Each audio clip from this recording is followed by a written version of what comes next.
আমি শিং না, মাছটাকে কেটে নিই।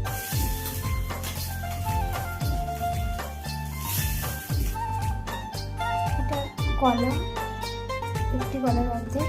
একটা সবজিগুলো প্রেসার কুকারে দিয়ে দিয়েছি। অল্প একটু গোবিন্দভোগ চাল